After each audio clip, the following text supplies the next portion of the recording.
গাজীপুরে স্ত্রী ও ৩ শিশুসহ পরিবারের ৫ জনকে গলা কেটে হত্যার ঘটনা ঘটেছে। ঘটনার পর থেকে স্বামী পলাতক।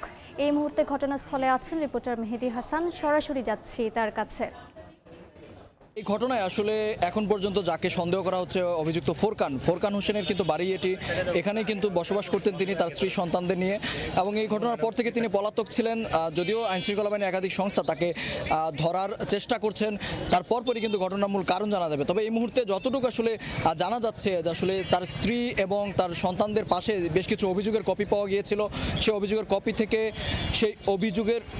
সেই অভিযোগের কপিগুলো কিন্তু আসলে দেখে প্রাথমিকভাবে শনাক্ত করছেন আইনশৃঙ্খলা বাহিনী, যেটি বলছেন যে আসলে তার স্ত্রী পরকীয়ায় লিপ্ত ছিলেন এবং তার 10 লাখ টাকা অর্থ আত্মসাতের কিন্তু অভিযোগ তিনি এর আগেও তার স্ত্রীর বিরুদ্ধে থানায় অভিযোগ করেছিলেন, এবং সেই ঘটনা থেকেই কিন্তু এই হত্যাকাণ্ডের সূত্রপাত হতে পারে। কেননা এই ঘটনায় যে 5 জন নিহত হয়েছে, তার ফোরকানের স্ত্রী, তার 3 সন্তান এবং তার আসলে একজন শ্যালক, সেই শ্যালকের সূত্র যদি বলি যে তার স্ত্রীর বাড়ির লোকজনকেই কিন্তু তিনি এখানে ডেকে নিয়ে এসেছিলেন, এবং এই ঘটনায় তাকেও কুপিয়ে আসলে হত্যা করা হয়েছে। এবং যেভাবে হত্যা করা হয়েছে সেটা কিন্তু নৃশংসভাবে হত্যা করা হয়েছে, এবং ভেতরে বেশ কিছু মাদকদ্রব্যের আলামত পাওয়া গিয়েছে। যদি একটু বলি যে রান্না করা পায়েস পাওয়া গিয়েছে, এবং বেশ কিছু সফট ড্রিঙ্কস পাওয়া গিয়েছে, এবং একটি মদের বোতল পাওয়া যাচ্ছে। আইনশৃঙ্খলা বাহিনীর সদস্যরা আসলে যেটি ধারণা করছেন যে মাদক দ্রব্য সেবন করার পর আসলে চেতনানাশক ঔষধ মিশিয়ে কিন্তু তাদেরকে হত্যা করা হয়েছে। এটি কিন্তু এখন পর্যন্ত ধারণা করা হচ্ছে আইনশৃঙ্খলা বাহিনীর পক্ষ থেকে। এই ছিল গাজীপুরের কাপাসিয়া থেকে 5 খুনের ঘটনায়